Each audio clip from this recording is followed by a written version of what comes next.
Hey there, Ginny Field here. I'm very excited to be sharing this video with you. And as you know, I'm doing a series of videos and always wanting to find topics that matter a lot to my industry or in general to anything on the periphery of my industry. And so today I'm very excited that I'm interviewing my good friend, Saul Klein. We've known each other for decades. He calls himself a futurist. I just call him a dictionary filled with content and information. And this time we're talking about a subject that's very near and dear to both of our hearts, which is RPAC, or the Realtor Party, or the Realtor Political Action Committee. It's all about supporting our industry. And I know personally, as an instructor throughout the country, a lot of times agents that are out in the field have no understanding of why RPAC. Well, I hope that this video clarifies those points. I hope that you understand more than you did before why it's important. And I sincerely hope that you start supporting RPAC moving forward. So I hope you enjoy the video. Well, my friend, here we are again, together again. And I just love talking to you. And I love having old friends in this industry and being able to talk about things that matter to both of us. And so I'm really excited about this particular subject. And anybody that's watching, know we did not plan to both wear red sweaters. This was totally Christmas time. It's Christmas time for us, and so that's why. But you and I have talked briefly about this in the past, and that's about RPAC, the Realtor Political Action Committee, and why it matters and what's important. And so I really think, and it's a passion of mine, frankly, because I can share with you as an educator all over the country. I get frustrated when there's not enough information in the general population or the students in the room about what does RPAC actually do? What does it mean? They don't have a concept of the why behind it. And I can't think of anybody better than you to talk about this with. So let's get started. So I guess let's figure out, what do you think is the best way to kind of start this conversation between Well, first, it's great to be here and to be able to talk to you and be in San Diego Realtors, California Realtors, people who've worked together and members of the same MLS and the same association and the same board of directors for 20 something years. Yes. Right. We've done this for a long time. It's like, well, you know what I was thinking the other day? It's like compound interest. We're now just, the difference in 30-year and 40-year compounding. We're at the, right? Totally this is compound interest. So no, it's great to be here. So what are we going to talk about? We're going to talk about RPAC.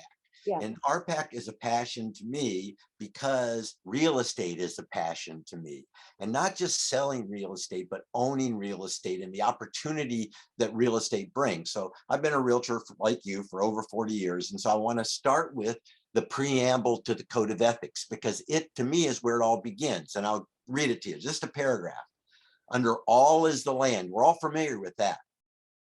Upon its wise utilization and widely allocated ownership depend the survival and growth of free institutions and of our civilization. Wow. Realtors should recognize that the interest of the nation and its citizens require the highest and best use of the land and the widest distribution of land ownership. They require the creation of adequate housing, the building of functioning cities, the development of productive industries and farms, and the preservation of a healthful environment. Such interests impose obligations beyond those of ordinary commerce, and you can read it yourself, but to me, that's inspiring. Because the land is the great resource, and realtors have the opportunity to be the custodians of private property rights. And right now, people's ideas about private property rights and what private property rights are changing. And so what is RPAC? RPAC is our Political Action Committee. By our, I mean realtors. Now, how is it funded? And you've got the booklet, and we can talk about how it's funded. But the fact is that most of the money that's used for political purposes, the lobbying, which a lot of people say, well, you shouldn't lobby. No, you have to lobby or you're dead. Right. And so you have to lobby. Right. And so the way it's done is by raising, and it's done in all industries do it, and they raise money to represent their constituencies. And So who represents us and who represents property owners?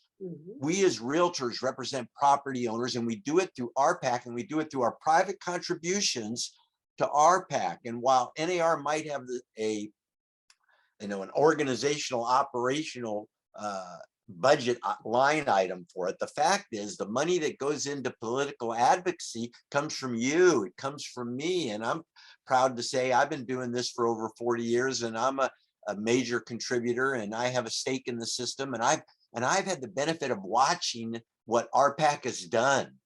Yes. And so many people, I always say this: text without context is pretext. That's right. Text without, and so people don't have the context, they don't have the history, they haven't seen what RPAC has done. So I'm an advocate. I think people need to contribute more. I think that what people hear and talk about often is misinformed.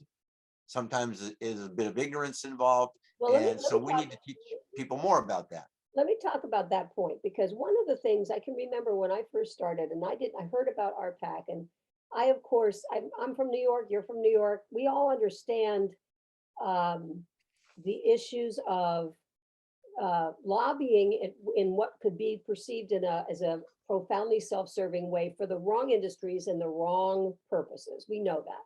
New Yorkers organically know that, I think. Don't you agree, Saul? Yeah. Well, and sure. So what happens with some of the folks that I've had the chance to talk to is that they really kind of throw Realtor Pack, RPAC, into the same category or the same pot of stew, if you will, as other lobbying organizations that may not really have the overall consumer's best interest at heart, right?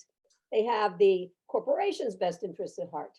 That's primarily one of the big differences. And I love when you added in the preamble. I just thought that was so perfect, because that's what makes this different. This is not about supporting an industry or it's about supporting the consumer, which is the industry, but it's about private property rights, which is the individual. Am I saying that okay? Yeah, so the preamble is aspirational. Right. And it's aspirational around the concepts that we stand behind as realtors, as members of the organization, and that is private property rights. Right. And we'll fight the abridgment of private property rights, not necessarily for personal wealth, but for the things we talked about: the building of functioning cities, right? Clean environments. The realtor's been saying this since like 1908 or whatever it is. That's right. That's right. It's absolutely amazing. And there's a personal moment. I really do feel that sometimes we don't do a great job of explaining why. And I'm often somebody as an instructor who stands in front of students and said, "Hey, have you contributed to RPAC?" And they look at me like I have 7 heads. And there's a failure there. There's a disconnect there that can't be. So what I got excited about when we first started talking about having this as our next subject was the issue of RPAC myths. Now, we've talked about the preamble: under all is the land, consumerism, private property rights, protection, widest distribution of home ownership. Right. So people have a stake in the system so they can build personal wealth. That's exactly right. But I have this wonderful booklet I found, and it goes through myths, RPAC myths. And I can't wait to have a little conversation with you about these myths, because they are quite interesting. And here's the first one: RPAC is partisan. I don't know where that came from, because that is not anything I've ever thought. I mean, share with us a little bit. So RPAC, myth number 1, RPAC is partisan. Yeah, so I could see where maybe people might be able to make up some kind of far-fetched idea in their mind, that because you think about realtors or independent contractors or individual business people. Business people are more independent. Business people are pro-business. And so if you're going to be partisan, I guess if you had to look at the two parties, you might say at least the differentiation to me between the two major political parties is that the Republican Party was typically, the way I was raised to think, was more business oriented, and the Democratic Party was more government oriented. And so if you were going to think the people who are members of the National Association of Realtors really truly are in fact business people. Right. So if you're going to make I don't think that that's necessarily an adequate or correct correlation. I can see how that could become a myth, but I don't think it's a very widespread one. Do Well, you? what it says here, and this is what I've always heard it to be said. The reality, RPAC selects candidates who share our philosophy and who will listen to the realtor viewpoint. In other words, I've always heard, and I have served on the RPAC committee. I have done candidate interviews multiple times over all the years in 2 states. And the theme has always been that the Realtor Party, the RPAC group, the money should go to candidates who support and understand the vast importance of the real estate industry as a whole. You know, I can share with you, I've said multiple times, people finally figured it out that the real estate industry is so foundational to the national economy because you buy a house, you buy other stuff. I mean, I'm that person, I've done that. And so the goal is to support candidates, either Democratic or Republican candidates, who support the industry and understand the realtor viewpoint and the overall benefits to our industry and why. I mean, do you agree with that? Well, yeah. So that if that is a perception, then that's a myth, because the people that I know that are associated with this at the highest levels always talk about there being the Realtor Party. Right. It's not about being a Democrat party or a Republican party. It's about the Realtor Party. And so we don't care what party you're a member of if you believe in what we believe in as members of the Realtor Party. And we've already stated in the preamble, and who would disagree with the things that we laid out in the preamble, right? Yeah. So that's what we stand for. And we invite people of any political party to join with us in the defense of private property rights, all under not profit motivated, but what we talked about, giving people the ability to own property, the widest distribution of home ownership, the ability for people to have healthful environments and working cities. These are things that aspirationally realtors want, and our political action committee, I think, then kind of carries forward that in the environment in which we have to deal, which is our political environment. Right. And so then where does the money come from? And this is interesting. For a number of years, when I would make contributions, I didn't want to pick, because then they'd send you a list of all the Democrats and all the Republicans and how much money had been raised for them. And to me, I really didn't care whether they were a Democrat or Republican. And personally, when I would select how I spent the money, I would look for the ones that were underfunded. Ah, yes. And it didn't matter. I would choose the ones that were underfunded because I wanted us as a group to have power and to distribute it. So I bet a lot of realtors who don't I don't know who the elected representative to Congress is from the 15th district in Kansas, but I'll contribute to them, right? Because they believe in what we believe in, and this is the national picture, right? That's exactly right, and that's what everybody has to understand, that it is not partisan. It is real. And nobody told me, and I'm a member of NAR, but not a director. I don't vote, right? I'm a rank and file member, right? And I choose to contribute, and it's not even tax deductible. And most of my fellow realtors don't contribute. And many who complain don't contribute, don't even know how it works. That's exactly but right. I'm right. But I'm will, and we know lots of people, and we've attained these levels where, I think over my lifetime, now you do it long enough, it's not a big deal, but I've contributed like $50,000 to this PAC. For what? For how much of most realtors, right? So it's okay not to contribute. But I would prefer that if you're not going to contribute, you get involved and learn about it, because I think once you learn about it, you'll want to understand why. I know. I've done like my own little mini fundraisers in a classroom. So the second myth number 2, I don't need to contribute because my dues dollars already paid to lobby our issues. Not true. Federal election law requires that direct contributions to federal candidates be made with hard dollars. And this booklet has a differentiation between hard dollars and soft dollars, or personal contributions. NAR cannot use dues dollars for these direct contributions. Yeah. And again, I love what this says. Candidates who become office holders are the ones who decide the issues. So that's another myth.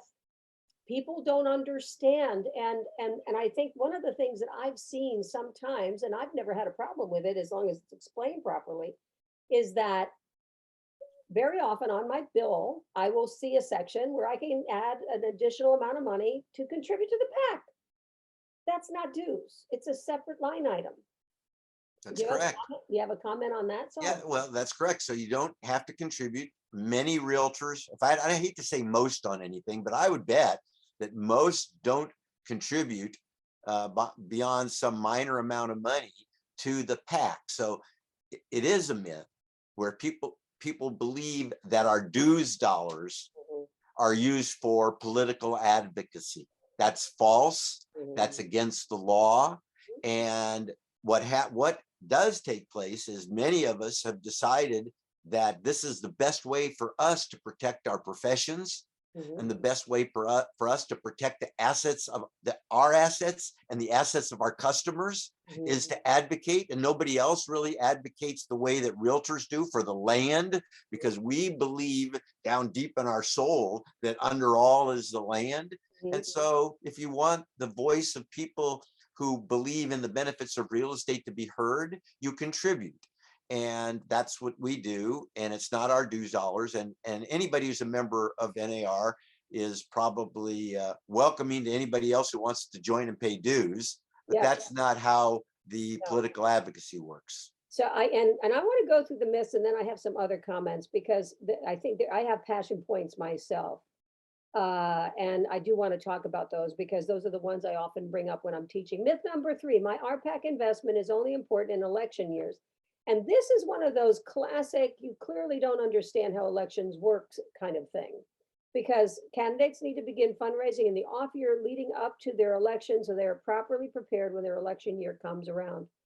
And it is, that is just classic political stuff. I mean, that's just the formula that the money to prepare to be able to support and know, can I run or not? Do I have support or not? Do I have enough funds to make this work? And the sad part is how expensive it has become to run for office in our country. And what year is an election year? There's an off election year and there's That's an on exactly election right. year, and every year somebody's getting elected somewhere. And this is not a moment in time. This is an entity that has a perpetual existence. That's So it has right. to be prepared for the eventualities that take place year after year. So it's not about only in, if you're saying, what is an election year? Well, there's a congressional election year that's not a presidential election year. That's right. Every year is an election year. At least that's the way we look at it, Somewhere right? there, absolutely, you said it exactly right. And people have to prepare. And so that's important. Going back, I'm going to take that myth number 3 and to number 2 and take it back to number 1 and keep saying, if we want the Realtor Party candidates to be in office, we need to support them consistently so that they have the ability to get elected to ultimately help our industry. Number 4, I don't have any say in where my RPAC investment goes. Reality, RPAC is a bottom-up organization. State and local associations work closely with disbursements trustees. I mean, I have not been involved in this area, but what I can say to this is simply that if I'm supporting RPAC, I'm supporting the candidate or the issues. So, Correct so and there, yeah, there's a number of different ways to contribute to the right, political action committees of realtor associations, right, right, at the state or at the local, national level. And so one is to just contribute to the PAC itself, right, and that money is you, and there are different formulas for the way that money is used, but that's a contribution to the PAC. Another one is to contribute to the candidates. right, right. And so I belong, I'm sure you do and have over the years, to something called the President's Circle. And the Mhm. President's Circle allows you to go in and select. First, RPAC goes in and our great legislative staff. So that's another thing. We have the very best professionals. We always have. If you look into it, you look into the credentials of the people that we have hired for us at NAR that do the job on Capitol Hill for realtors. It's an amazing team. It gets better, but we've known it for years. Years ago, Bill Malkasian came from Wisconsin, and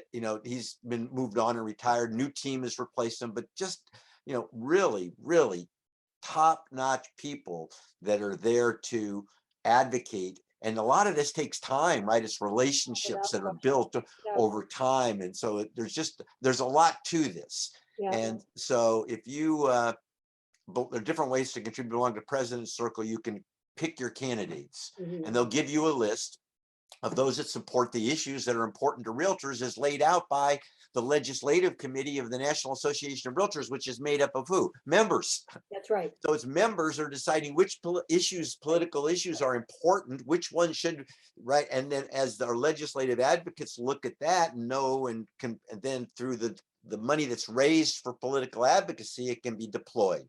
Right. And then we have the choice to go in under certain programs and choose the candidates we want our money to go to.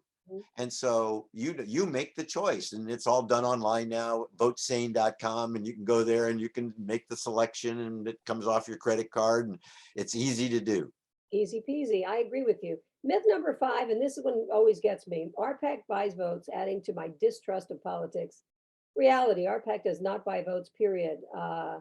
I love what it says. We want to be sure our elected officials fully understand the importance of realtor issues. Gets a foot in the door to attend fundraisers where they can establish, as you just said, Saul, establish relationships in a casual environment. Those relationships allow us a chance to present our issues to lawmakers. And I know they don't buy votes, but this one issue, remember when I've been a state director in 2 states, Connecticut and California. I've certainly been involved in Washington, D.C. Legislative visits and all of those things.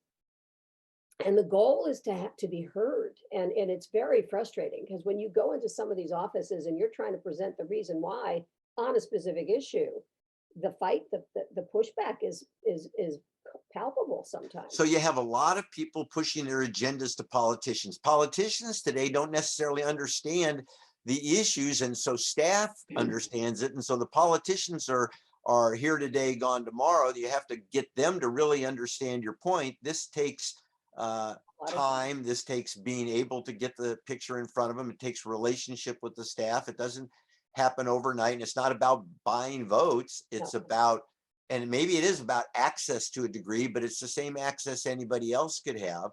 And it's supporting the people that support the agenda of realtors. That's what it's about. And that's what everybody does. And there's no shame in realtors doing it. And I suggest that if you're in the real estate business, that you take a look at it. And again, who decides what are important issues to people in the real estate industry?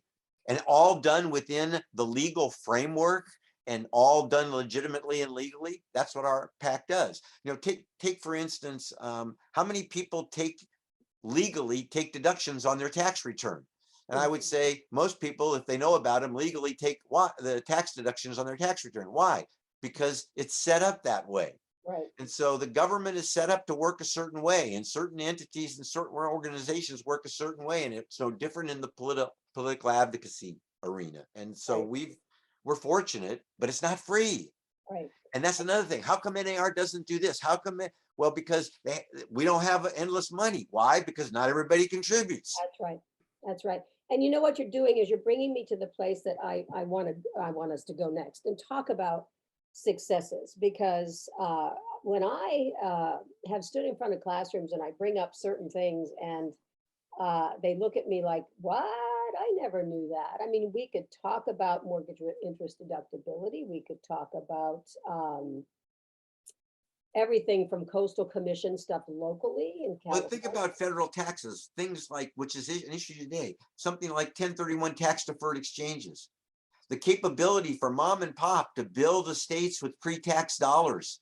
And that's in jeopardy now. It is. And it's been in jeopardy in years past, but who always keeps it and fights for it? That's right. Realtors fight for it.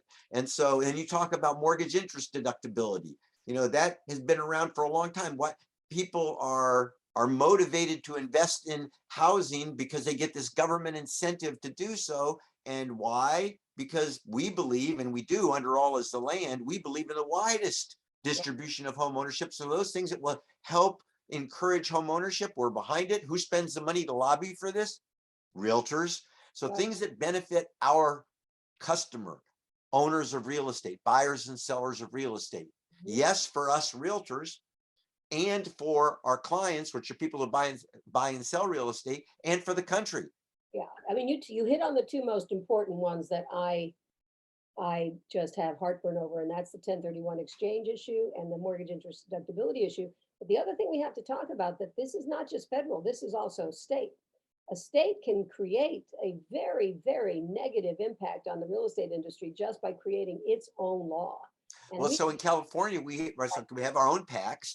And right, so California, we've got like rent control, right, incredibly destructive legislation.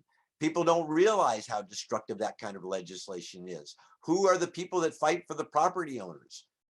Realtors, right. right? And so over the years, we've had many different attempts at restricting private property rights through rent control. And that's just one issue. We've had many different issues.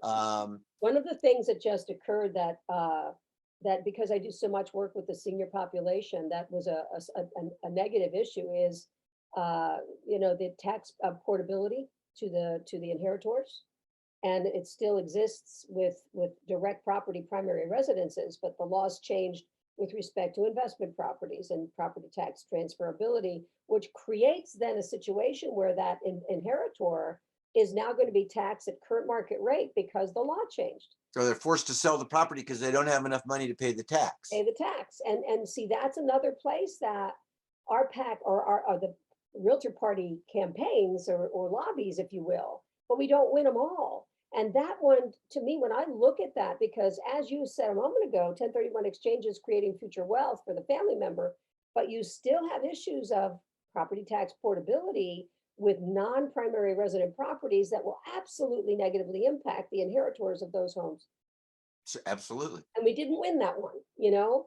And there are other things that Well, think about this now. And you and I might agree on this, maybe we don't, on whether or not this is good for the industry. But for those people who like the independent contractor status in the real estate industry, you know why you got it? You got it because the realtor organizations have pushed for independent contractor exactly status. right. That's another place, Saul. We're hitting on all of them. And there's we've been under attack forever, every year, and some gain bigger footing than others. Like this year, I mean this right now, and I always look at it this way, that when somebody's looking for money, they're often going to go to real estate to get that money. And somehow, you know, let's do this thing, let's eliminate this thing, let's eliminate the tax deferral on, it's just, all of those are hard. And the independent contractor status, huge issue.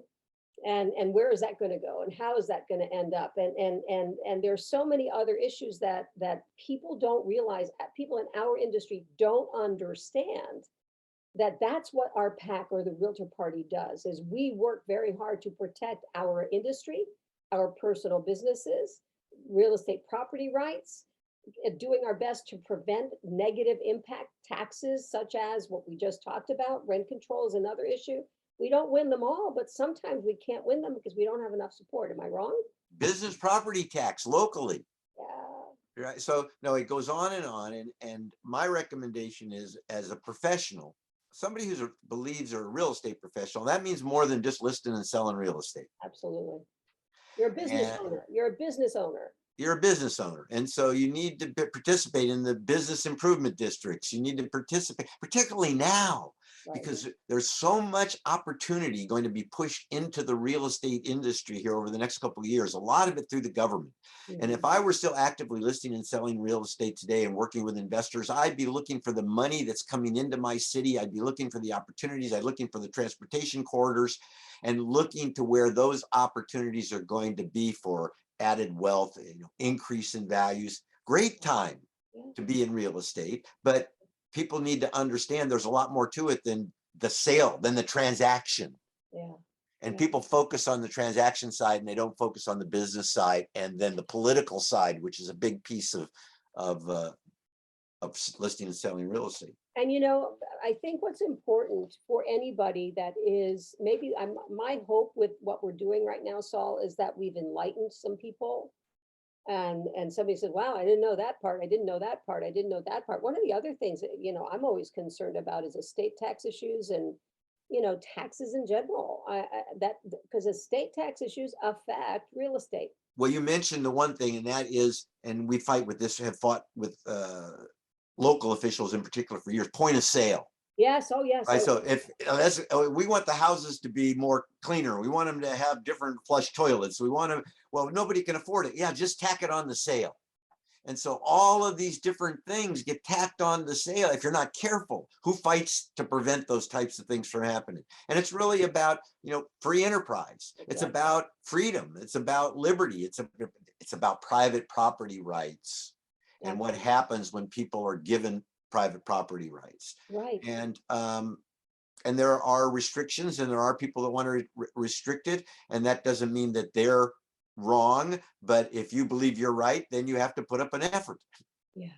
And you know what? It is not, I mean, I look at it, it's such a vital thing because I love my work. I love what I get to do. I still do actively list and sell, and I still love that process, my friend. I still have tremendous joy in sitting down with someone and give them a key to a brand new home that they've never thought they'd get a home in their lives. I mean, it is something that just fuels me and always will fuel me, but I also am implicit. I'm just so deeply aware of where our industry is in danger, and so much change is happening. And I'm hopeful that those throughout the country, who I have people that follow me from education classes, look this up, find this in NAR, and get a little bit more detail and understand that this is your business. You're running a business, and we all have a responsibility to protect our businesses. And because of the preamble, as you mentioned, under all is the land, that's the business we've chosen to be in.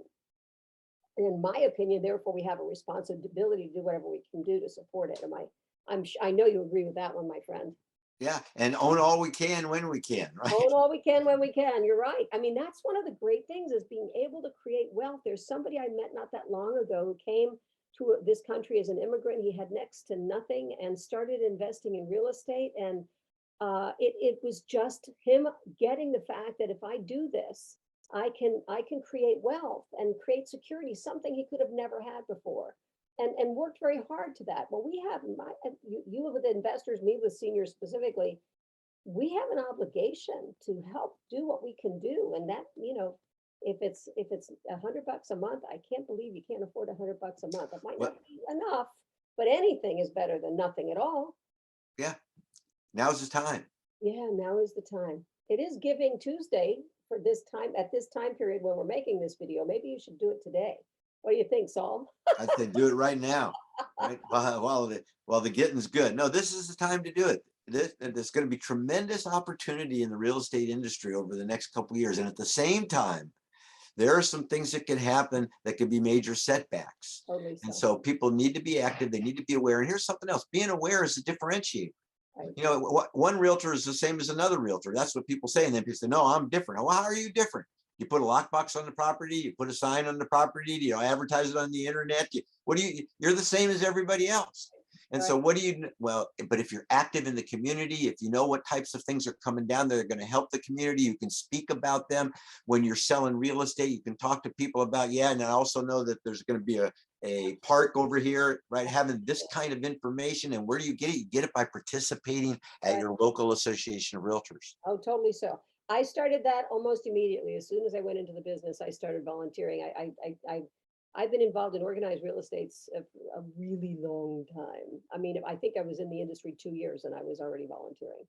And I've pretty much never stopped. As you and I've said, we both served on associations of realtors boards. We've served on MLS boards, together, and we've seen the changes. But this has been a constant battle, and our industry, in my opinion, is always under attack when it comes to where can we get some more money. There are states, here's another good one for you. There are states where I've had the opportunity to deliver a class, that there's a tax on commission. That the tax, in other words, I get paid a flat fee, whatever the commission amount is, and there's a percentage tax taken off the top that goes. So it's like a service tax, because there's a tax on commissions in most states because you pay income tax on it. No, this is a separate. But this is different. This is like a tax off the top. That's correct. It's an off the top tax, and I've forgotten what they call it. I said, what the heck is it? I think it's a TOT is what it was called in this particular state that I will not mention. And I'd never seen it before until I was in the state teaching. And I said, oh, that's interesting. So it becomes what's fascinating about that tax. Number one, that's something that if that were being suggested in the state of California, we'd be lobbying against it because, we're already paying a lot to independent contractors running our own businesses. But what I find interesting is in their contracts, there's a negotiation as to who gets to pay that, whether it really gets paid by the agent or does the seller or buyer participate, which is another whole dynamic contractually. But that's a thing, if somebody, some entity, some state or federal government are looking for an additional income stream, how often do they look at our industry as a way to get more money? Well, again, it's a time when people are transferring. It can be hidden in so many other Oh my gosh, costs. yes, yeah, It's yeah. only $5, only $10, right? Only It's like, this, only that, yeah, right. Only this. and every realtor should recognize this, because every person that tries to sell something to a realtor says, right, well, it's just don't buy two Starbucks today, or right, it's the same. So it's a nitpick. It's a little bit, it's a little bit, it's a little bit, but then it goes into But wherever. you know what? I don't use Starbucks because I have friends, people that have been in my classroom, and I know that they spend a boatload of cash on their shoes. So I'll look around the room and see which person is wearing the coolest shoes. Could be guy, could be gal, and I'm say, okay, contribution at minimum contribution is less than that pair of shoes that you bought, Yeah. and this supports your industry. Well, my friend, this has been awesome. You are great. I just love talking to you. We have to keep coming up with new subjects so we can keep doing this because I just adore it. And I really, really appreciate you. And thank you for all of your hard work in the industry. And I'm just grateful. And so I will be, as before, I'll be putting this up on my website, my Vimeo, probably on my YouTube channel as well. And I'll send it off to you and you can support it through your systems. And You bet. you are the best, Saul. Thank you. And Great any real estate people that are paying attention, please contribute because you need to. Yeah. Get on board with this. Do it now. Do it today. It's Giving Tuesday right now in this time zone at this time that we're doing this, but contribute. Thanks, everybody. See you again soon. Take care. Good to see you, Jenny. So I personally hope that you enjoyed that video. And I also hope that Saul and I have inspired you to participate and contribute to RPAC. Remember, we're a small business. Each of us has our own businesses. And we need to do everything that we can to protect our industry, which includes protecting our client base. Remember, as Saul shared, above all is the land. That's really it. So if anything helps, even if it's the minimum contribution that you can do, it matters. Remember, if you need more information on RPAC or any of it, call Saul. There's his email and address and his phone number. But more importantly, investigate it on your own. You saw me show a packet that you can get from NAR. Look at it, see what it's about, and understand that this is about our industry. We are realtors, and we have an obligation to protect our industry. I'm sure you would agree with that. So I hope I've helped. Reach out to me or to Saul, and I wish you the best.